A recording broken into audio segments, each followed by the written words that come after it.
Maallaqa irraa fudhatanii kaleesii gurguruudhaa jedhanii dhoksanii jiru jechuudha banateetti. Duuteetti jedhanii nu laalanii amma qaalitti bilbilaa fi maatiin dhufaniiru alii mako.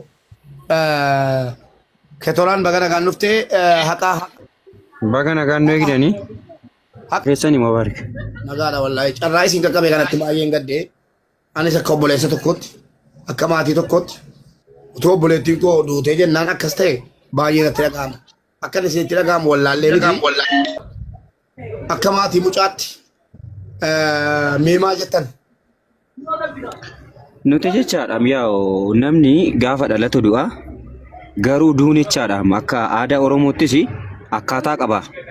Nuti garuu du'a lama duune yookaan obboleettii keenya arganneen awwaallan yookaan yakkamaan kun seera jala nuuf hin oolle jirti jechuudhaaf nutti ulfaata duute jechuudhaaf nutti ulfaata. Nuti galgalaaf ganama maal dhageenya jennee jechaadha galgalaaf ganama waa tokko eegina nuti kaleessa abbaan jechaadha argamtutti mucaan sun baastutti isaan seera jala galuu qaban. Okay? Inni nu dhiyeessi nuti waa'ee seeraan barbaannu amma seeraan xumurachuun barbaannu waan xumuruu qabnu karaa xumuru nutu beekna. Waa'ee seeraa dhiisi. Waa'ee seeraan hin barbaannu nutis.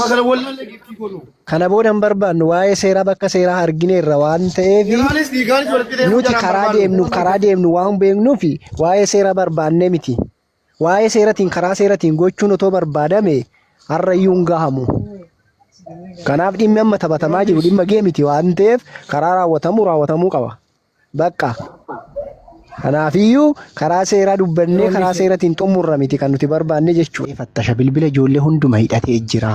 Akka itti dubbatu hin qabu. Kanaafiyyuu mucaa kana isin qunnamsiisatii isaan qunnamiiti erga isa qunnamtee booda isa ammoo bilbila kan biraa bitaatii inni gadi ba'ee too lookeeshinii mana sanii isiniif haa ergu nuun jette. Kana qofallee miti mucaan immoo waraqaallee hin qabu jennaaniin carraa waraqaa isarraallee hojjechiisuu hin goonaaf. Garuu wanti inni nuuf gochuu qabu yoo jiraate carraa micoo kana lubbuun jirti yoo ta'e sagalee tokko qofa waraabee akka nuuf kennuuf isaan na qunnamsiisi jedhe. Isaan qunnannaan ani nama kana iyyuu hin beeku jedhe. Eenyudha kan akkasiin jedhe. Hammas ishiitti hin deebi'e dogoggoraan siif kenne deemee abbaa torbaa harkaan ga'e. Karaan beekamneen illee namallee haasofsiisen ture. Kanaaf wanti amma taphatamaa jiru kun geemidha. Malee wanti dhugaa qabatamaan tokko as bahamee jira jedhamu hin jiru.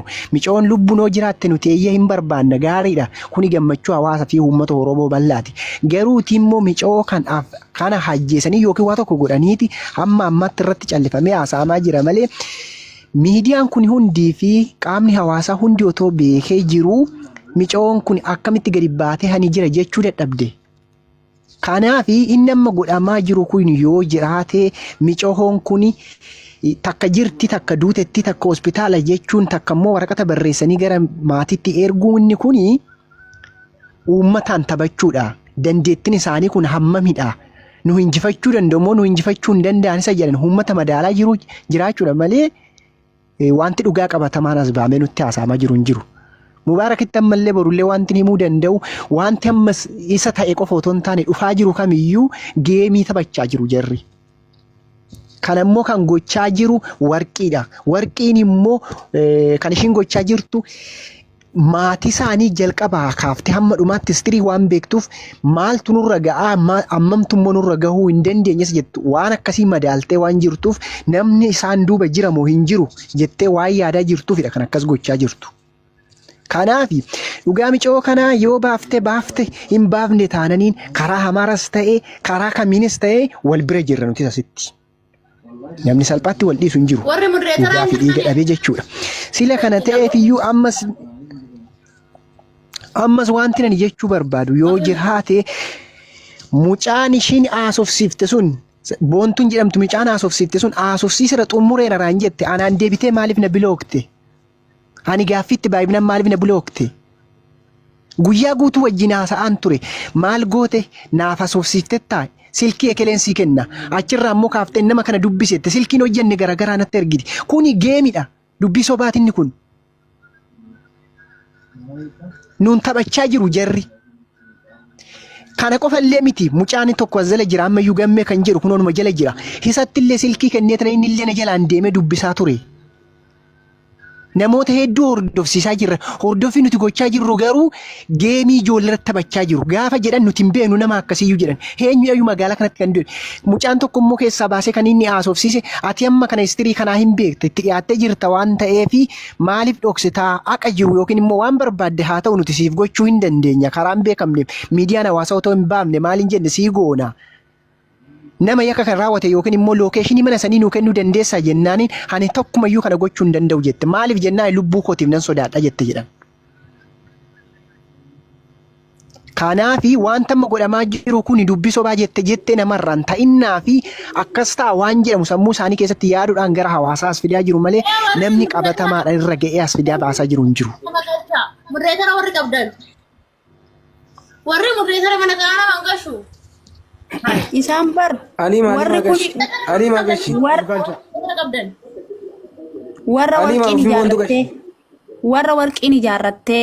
warra warqiin ijaarrattee akka dhugaa micayyoo kanaa hin baaneef ishiin bakkoota biyyoota garaagaraa ijoollee akka ishiitti haala hojjetan beektu ijaartee ittiin uummata burjaajessuu ittiin maatii burjaajessuu gooti malee tasuma irraa hin beektu ananga dhumaatti jala deemee itti haasa'ee afaan nagaa itti haasa'ee maal akka jettullee dadhabeen dhiisi bakka ishiin miidiyaa irratti ol baatee haasoftutti illee jala dhaqee tokko lookeeshinii naa kenni lammaffaan immoo micayyoo san viidiyoon hojjisiisi. Viidiyoo hojjisiiste viidiyoo xiqqashuu as nu baaftu isa immoo gootoo ta'e namni jira namni micayyoo sanatti bakka sanitti silkii bitee itti geessu jira silkiin hin bichisiisaa fi silkii ittaa kennan yookaan namni sitti meesuni silkii isaa ittaa kennu akkasitti qunnamannaan keessaa baaftee anan hanga ji'a tokkooti asitti micayyoon siin dubbisuu hin dandeessu jette gaafa akkana jettu yaadi ishiin haa dhufe maalidhaaf goote kan akka namni sagalee hin taane akka namni micayyoo kana hin barbaanne akka dhugaan micayyoo kana hawwaalamu. Waan yaaddeef viidiyoo illee irratti dalagde. Har'allee jala jettee na dhageessi. Lubbuu namaati. Dhagaa silkii namichaa Saawudii jiru mana jaazaa mucaan kun itti barbaadamaa jirtu macarashaan isaa meeqa? Ganni jettiin kee obboleettii keessan qofaa miti. Nuufis obboleettiidha.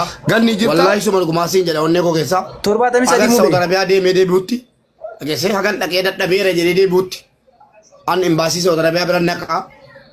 Namni sagalee taa'aru hin jiru achi namni as bahee iqaamaa qabne hundinuu sodaataara waan ta'eef wakiilinnaa naa kennitanii jennaan isin wakiilinnaa maqaa kootiin naa kennitanii jennaan akka haqa mucaa keenyaa nuu baasu ka jedhu waraqata naa kennitanii jennaan deemeen deebi'a. Haga sanatti jarjaranii wayitti galuun uummata Oromoo dhaamsa dhaamaafi waan biraa keessa wal galchuun warra gumaa wal gochuun warra dhiigaa wal gochuun ana keewwatti ayaamsoon hin qeebalu nama. Anqeebalu seeraa walitti deemuu taate malee isa seeraa walitti deema. Kanaan achi waan biraa dhiifama naa godhi ani isin deeggarrus isinii wal isin jirru dhiisaa isiniin jenne dhiiga mucaa barbaanna. Mubee dhiifama nu godhaa nuuf galchaa yaada keessan faallessoo yookiin immoo uummata Oromoo kanaan ala ta'uu barbaanne otoo hin taane gama kootii waan baay'ee sordofaa hin jira waan baay'ee irras gaheera. Waan inni akkaan qabu sammuu makka ta'e VIPdhaan barreeffataatti intalli VIP kan jedhuun dhuftee hoyi yeroo dhiifama VIP kan jedhuun okay VIP galchaa okay VIP barreeffadhume torba barreeffadhume torba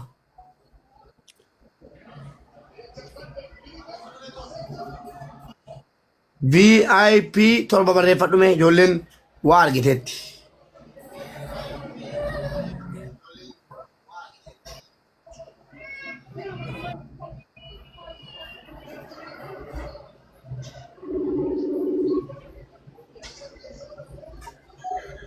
Mubee akkam ooltan jirtu? Nagaa alhamdulillah. Baga jiraatte obboleessa qaalii akkam? Nagaadha yaada maalii qabda nama wayii eegaa jirra nama wayii galfachuudha.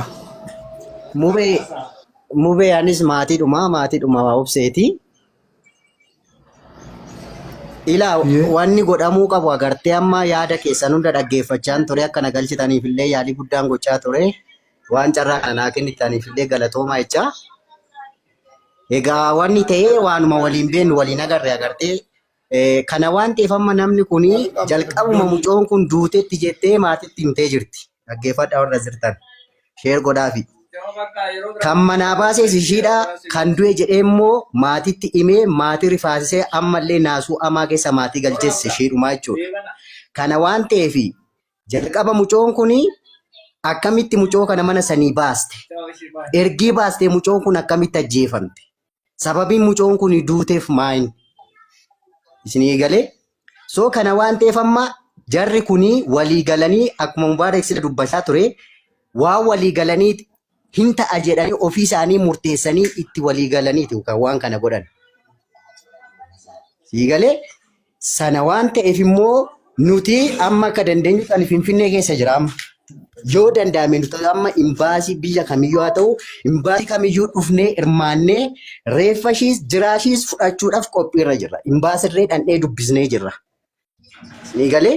Waan kana ta'eef namni kamiyyuu biyya seerri keessa jiru keessatti biyya heerri agartee sanuu seera hamaa biyya itti marfeen tokko yoo lafa buute baduu hin dandeenye keessatti lubbuun namaa badee reeffi namaa dhabame jechuun agam akka geemii ta'e isinii galuu qaba.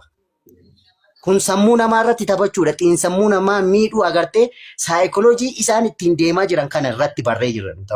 Gabaabumatti falli nuti gochuu dandeenyu tokko yoo jiraate intala kana bakka ishiin jirtutti lookeeshinii ishii aga danda'ame isin nu bira dhaabbadhaa nu deeggaraa nuti qophii xumurree jirra.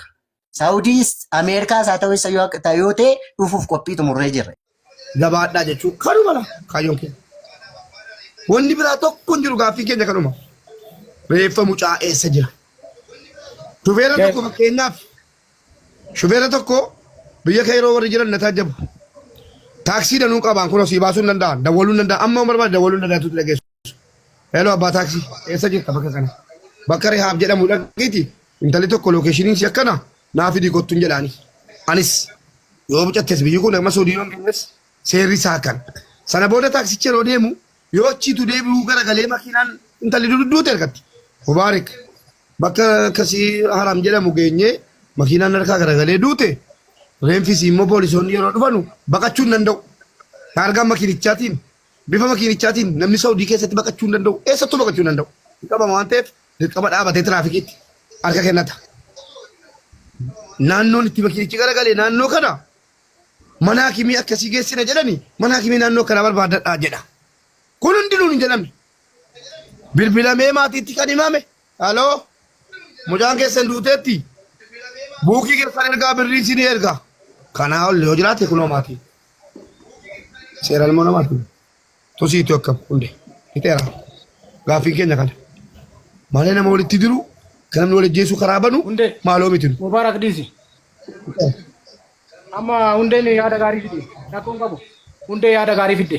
Hundee yaada gaarii fide. Yaada gaarii waan jedhu aga namni dubbatu tokko dubartiidha sodaachuu malta karaa keessatti maatiitti dubbadhu namatti dhiyaatutti dubbadhu inni deengada dubbanne jira.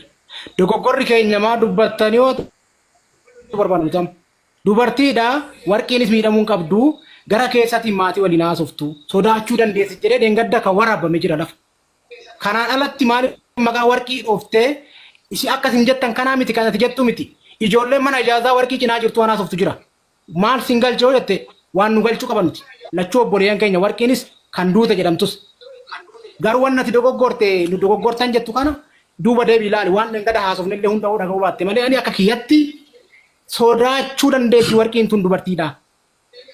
Nama kana sodaachuu dandeessi fayyadamee ijoollee taphataa jiru kanatti fayyadamuu danda'a. Namni itti dhiyaatan warqii amansiisuu yaalaa jennee dubbanneerra. Akka iftu faana haasa'uu miti kan jedhu maalirra dhaabatteeti waan ammaasaa jiru kusitti taanan maatiin lamaan wajjinaa dubbatu keechaa baana.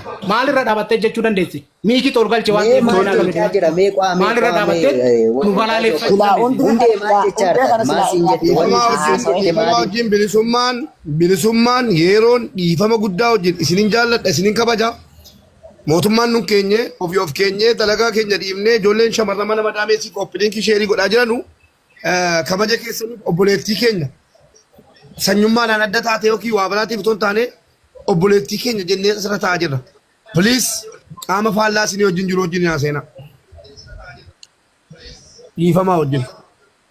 akka dubbiin uumamtu barbaadu jettee akka uumamtu barbaadu gasirratti. Nu namni wala jeesu mubee bee gutaka hundeen bareeddu sammaatusi mee haa fixatu. Tole waan dhageesse cufa himi mee. tole galatooma mubee rakkoon qabu garuu irratti waan tokko isin gaafadha mubee. Maatiidha. Anaan maatiidha jechuudha lamaa isaaniiyyuu. Ijoollee qe'eeti. Guddina isaanis immoo nan beekaa maatii warraallee maatiin gaaddi isaanillee as keessa kan ture obboleessa kiyyaa.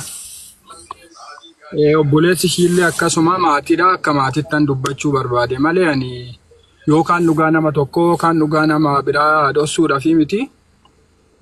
Ani kanan barbaade micayyoo karaa ittiin namicha dhiyeessitu karaa argitee namni ittiyyee osoo hin taane karaa tasgabbaatee tokkoon amman dandee yaalan jira ofii kiyyaallee amman deemin qaba amman itti deemaa jiru ni qaba. Isuma kana bifa tasgabbaatee tokkoon Mubaarak illee yoo keessa illee na dubbiste keessa illee yoo danda'e yoo tole na micayyoo nama bilbila tokko fayyadamte bilbila safuute namni biraa bilbila gatiidhaan argite. In burjaajessa. No, sooressa namicha sooressa malee namichi ijoollee saamee bilbila danuu mana keessa qabaachuun mala jalatti hin beeknu banna dubbadhu. Bilbila jirti namni bilookii na goote kan biraa. Nyefni micayyoo kana bifa tasgabbaatee tokkoon gadhiyeessinee micayyoon immoo wanta namicha sana akka nuu baaftuudha jechuudha. Inni guddaan nuti irratti xiyyeeffanne micayyoo caala waa'ee micayyoo baddalamtee yookaan micayyoo dhabamtee kana kabeeku namicha amaarticha filatee fi amaarticha san immoo akka location isaa nuuf kennitu isa kanarratti hojjechaa jirra amma danda'an. Hundee waasittimu. Hundee nageessaa. Dhaga'u jira. Amaartichi dhugaa jaallan namiti. Dhugaan sanyii hin qabdu. Dhugaan gosa hin qabdu. Amaartichi sagalee isaa keessatti hadha kanan hubadhee dhaggeeffadhe. Yoo bilbilli koo bilbila mucaa irratti argame kanan bilbiles kan isin naa bilbiltes ana gaafatamaa ka jedhu sagalee isaa keessa jira. Warri maatiin talaa na taajjabdu. Maatiin tala duute. Isu jaruma walii bilbile malee ani hin bilbille masiinaa erguu malee jedhe. Dhageessanii inni keessaa obbaaseera sobee jechuudha. Inni keessaa obbaaseera. Qaallittii keessan kanatu du'a mucaa kana dhossaa jira. Kan mana hojiitti wasee baasee jisiidha. Inni rakkoon qabu. Tarkaanfii biraarra deemuurra obboleettii keessan kana wanta keessaan ittiin haasa'u tokko ittiin hin jiru. Mubee akkisiin jee akkina fakkaatetti gaa nama akka hubachuu qaba malee akki jee. Maana tajaajiloo miidiyaarra maaliif baaftan jedhee maatiitti dhaaddatee dawwalee kunoo sagaleen isaa jira. Miidiyaarra baaftanii jedhee maatiitti dhaaddataa jira. Maal wala daree akiiti namichi inni nafta. Hundeemo. Laalla dhaga'i. Burqaatiin ledhiiti. Jecha kiyyatti. Mubaarak hin dhaggeeffanne malee. Laala artisti tufaati nama guddaadha yaada koon yaada koon jijjiirin tufaati nama guddaa sin qaba jedha. Yaada namni tokko jedhe hin jijjiirin. Mubaarakiif tufaan jettan kanaa miti. Jecha keessa dubbiin barbaadu miti hin lubbuudha waan lubbuu haa ta'u jirta. Micayyoon amma dhabamte kun jaalattu ana caalatti inni dhiyaattu.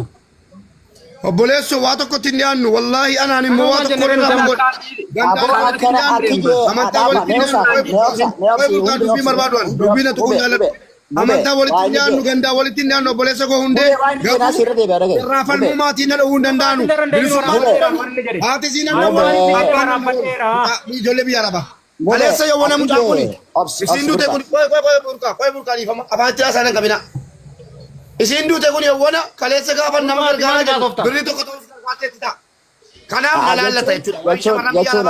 Maatii caala na laallata. Maatii burqaa dhiifamaa ijoollee kawai nuka. Maatii caala na laallata. Ana tapha na kennate hin jiru. Ana toof kenne. Burqaan amma gurraan hin dhageenye yoo ta'u jecha sun minuutti darbateera hundee. Bakka walumaa galatti an yeroon sagalee nu ta'e hin jenne bilisummaan sagalee nu ta'e hin jenne eenyutu sagalee ta'e hin jenne nan dhagahee eeyyama qabeelee hin barbaadu maaliif gaafan kaleessa borsaa jira fidaa jedhee kokkee qabee rakkataa meeqatti hin gargaaru abbaan koo qotee natti kenne miti jaran natti kenne jarris bakka obbo'aniitu malee maatii jaraa bakka bu'anii miti har'as jaraa falmuudhaaf xabaqaa jaraati geessanii haqarra dhaabadheen falmaa hundee obboleessa koo obboleettii keessa yoo isiniin bulti ta'e nuu fidi. Kabaja namaa tuqaan jiru nama rabsaan jiru an inumaayyuu na kadhataa jira yeroo please yoo nu jaallattan nu kabajan ta'e dhiiga obboleettii keenyaatiif falmaa jirra tasgabbaa yoo kanan taane isin tokko jedhaa jirra nuu fida hundee please itti dawwala asirra nuu fida an keessaan itti naasoo amantaa irraan qabuan dheengadda keessaan lookeeshinii si erga kan isiin jette koo isii qabsiisuu miti man akkasiin obsee bira deemtee teessee qubattee obsee biraa immoo mari'annee akka itti qabsiisuu dandeenyu akka isinillee qabamne gochuuf an ture amma immoo isin wanjala nyaataa ta'e barbaada maarti hiddan fidaa qulqulleessan tala keessan namicha nuufa kennitu hadha malee yoo namni tokko wala gannii wala jinni nam baxabbata dubbitti kan borii kaasee dubbiin cufameera faanichi dubbiin torbee tokko hin gadhu hojii godhiise maal amma kana tun deemee dhufe wayyu embaasiin koonaan qaamaan kottuu waraqaa eeyyamaa fudhu nu haasofsiisi wajjin barbaannaa jedhan aga teelee deemnaa aga bakka siin teessee siin haasofsiisaa turreedhaan naan jedhan wallaahi billaahi garuu waraqaa qabatamaa waraqaa maatiin sii kenne wukkilinna yoommoo hojjetaa mootummaa taate waraqaa mootummaa fudhu kottu naan jedhanii naan fixadhee jira amandee bula kanaaf akka maatiitti nuttaanti maalittaanti yoo maatiin immoo keessaa ba'i jedheyyuu jaratu keessaa ba'a malee an keessaan ba'u. Yes. Maal jettan? Oro kana dubbiin. Amma nuti hoyeedha mubee. Mubee jedhu kaleessa. Mubee godha dhiibbadula. Mubaarikiin bira gargaaraa jennaa miti kan jara gargaaraa turan. Mubaarik. Dhiigni mucaana ba'utti. Mubee koo nuti yaada keenya Mubee nuti hunduma keessanii yaada keessanii barbaade waan barbaade haasa'u namni waan wanti amma barbaade haasamaa jiru kuni garuu yaada keenya wanti amma haasamaa jiru kuni ilaa jaarsummaa miti gama kan barbaadu dhibbatti dabalatanii tabaqaan keenya siil jedhanii. Bilisummaa fi yeroo akkuma gaaddisaa ta'uu wannettani gaariidha. Bilisummaa fi ilaa nuti jaarsummaa miti hundee nama jaarsummaa nuti ittiin deemu miti kan nuti barbaadaa jirru. Maaliif isa naasofsiifne obboleessa maa naasofsiifne eessan dhufteeti isaa haasofsiifte. Maaf hin qabsiifne ree silaa hin qabsiifne achaa jirtani. Torbee tokko amma maatis dhaggeeffachaa amma fakkeenya Mubaarak. Mucaan kun nama jabaa. Abbaan nuti barbaade yoo dhaggeeffate nuti nuni ilaallatu garuu badii raawwachuun barbaanne nuti ayyaa kana jiru jenneeti malee badii raawwachuun salphaadha. Maan qabsiifne jette maan qabsiifne nuuf salphaadha. Qabsiisuun barbaanne nuuf qabsiisuun furmaata ta'u badiin badiidhaan deebi'uu immoo ni danda'a. Nama qabsiisuu dadhabnee miti. Hawaasa dadhabnee malee miti. Hawaasa Oromooti lola hin jiru jenneeti malee. Maal jette hundee? Maatiin furmaata Mubaarak na dhaggeeffadhu nan dubbadha. Dubbii beektaa dubbii gala dhoorku malee ba'an dhoorkaniidha Oromoon beektaa? Maan qabsiisirree jetaarta obboleessa koo? Gama tokkoon maatiin akka Oromummaatti deemaa ture mawwana. Namni si jaalata waan jette tokko irra geessa. Akka namoomaa akka maanguddummaatti deemaa. Namni si jaalata si kabajaa wanta tokko wanta jette immoo inuma hojjatta. Anillee si argaa jira yeroo dheeraa. Garuu immoo amma si eegaa jirra. Garuu wanta madeen gaddaati dubbachaa turteerra jirra. Garuu maalati obboleessoo isa kana namatti dubbadhu.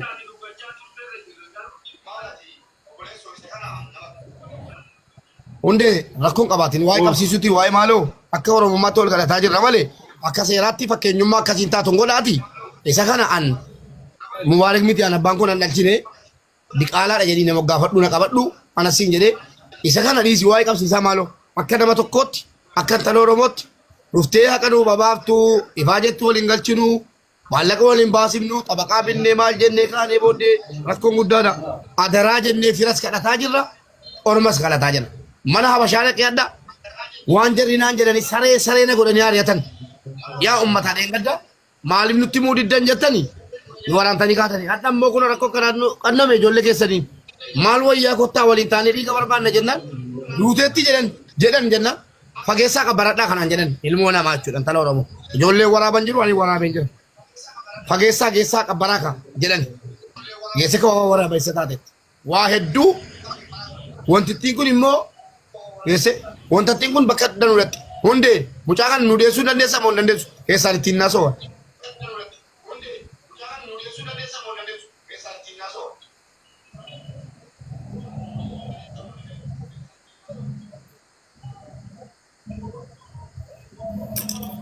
hundee nu dhiyeessuu dandeessaa? Lakkitti gaafatamummaa guutuu fudhachuu hin danda'u. Sababni isaa anallee bilbila namaatiin nan argadde yeroo takkan argadde.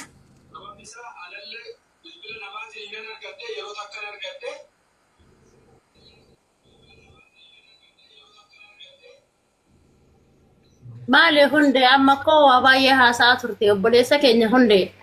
Nuti walii keenya maaliif hallayyaa wal filaa maatiin kun maatii waliif ficcisiisnu obboleettiin keenya tarii anafaan koo marziina ta'a hundeedhaan haasaati.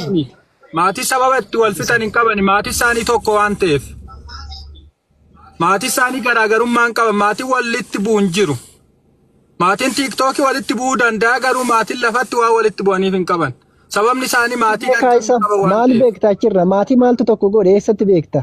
Akkamitti dhuftee haasoftaa waa'ee isaan irraa iyyuu? Atumti iyyuu waan kana haasofteef hin qoratamta. Yeroo adaraa rabbii adaraa yoo kabaja qabaattan ilma namaati. Namni kumni lamaa kun dhiiga mucaa barbaadaa jira. Waliis yeroo dhiiga nu jalaan dhosina. Isinin kabaja isinin jaalladha wallaahi al'aazim isin caala garaan na gubatee jira. Barkaleessa kokkee qabeen fidaa jedhee sigalee kokkee qabeen fidaa jedhee waan jarri dalagatan dafqa jara guutuu irraa guuree miskiidhaan gargaaraa ture. Hadha immoo naftu sagalee ta'aafii jira. Adaraa keessan isin guba nan beeka yoo obsa dhabdan bu'aati dhumee dubbiin hadha malee guyyaa biraan kennamu hin jiru. Ofuma laaluun barbaadan amman ga'uuf laaluun barbaada yookiin du'uun barbaada isuma dhugumaa jechuudha. Aguma ga'uuf laaluun barbaada kan asirratti teessee iyyita amma hundeen akka inni taasee sirreeffateera garuu. Walumaa galatti wanti nuti sirreeffanne hundeen sirreeffanne dhiifama naa godhi maal seeta hundee akka itti haasoftu sanii akka karaa akka waan biroo nama laalchisa maaliif akka waan siif obboleettii nuti haasii jechuun dirru kun ergamtuu namaa yookaan namni nu ergatu yookaan ajandaatti barbaadu si fakkaatu jira haasawni kee waan akkasii mul'isa tokkoffaa lammaffaa immoo akka waan isiin keessaan si dubbiftee atummaanuu wayiidhaan si callisiisanii dantaa xixiqqoo takka si garsiisanii dubbiseera jedhee burqaa maataa taasi dubbiseera sana jedhee obsa afaan iseen naame obsa delaal akkasillee ni fakkaataa jechuudha. Amma nuti isiin si dubbiftee isiin waan feete gootee obboleessi taa'ee nuti fixanne jee boboo'ee atii fi warri walitti dhuftanii bobochanii nuun galchu nuti shamarree Oromoo dhiigaan gama keessaatii wali gurgurachuu keessanii nayyam. Dhiigas ikada baasuun shamarree Oromoo dhiiga takka baasuu taate. Waa'ee achi keessa jiru iccitii bakka sanii maallaqaan dabolanii gumaasii fudhattanii asiinurra gubbatti iyyitanii booda waliigalle jennaan isin dhiifu. Wani nuti hin dhiifneef shamara dilaatu bakka sanitti gaaga'amu jira. Shamara dilaatu bakka sanitti gudeedamu jira. Shamara dilaatu bakka sanitti qabeenya siitii fi humna siitii fi jiruu siitii fi kaleen gurguramu jirti. Ati keessaan si dubbisu malan gumaanam 3-4 si kannu malan ni danda'anis maaliif maallaqa qaban kalee dhalaa Oromoo gurgurachaa jiran. Saniif nuti shamarran keenya kaachi miidhamu jirru saniif jennee hurruma bakka sanii san diinee baasuu feena dhokochoo bakka sanii kanamni keenya itti miidhamu san diinee baasuu feena dhiiga intaloo takkaa qofaaf miti kaasii dubbachuu shamarree dhibbaata bakka achi miidhamu jiran miidhamuufis gonni achi qotamee fi taa'u san diiduu barbaadnaa meetti. Kaniif obsi gurbaa deemaa qabaa haayilaa mamaa iyyitan kaati jettuuf mana keenya duuban jirtu tarsimoon itti deemna amata 3-4-5 nurraa fudhatus ni qabsiifnaa jechuudha. Nuti guyyaa 5tti guyyaa 2tti guyyaa 3tti waa godhan jechuuf hin deemu ama 5 nurraa fudhatu feetu. Ama 3 nurraa fudhatu feetu. Ama 10 nurraa fudhatu deemu feetu. Goda san qonnee baasuudhaaf tarsimoo dandeenyuun humna qabnuun cufaan itti deemna ni goonas. Akkasitti hubadhu jechuu kiyya waan mana duuba nu dhaabbatu jirtu miti deemaa qabaa haa jettee wanni nutti himtu mana keenya duuba ka dhaabbatu jirtu ka gabbaatanis kunoo sodaatanii dhadhaabbatu jirtu jedhanii nun jechuu jirtu miti.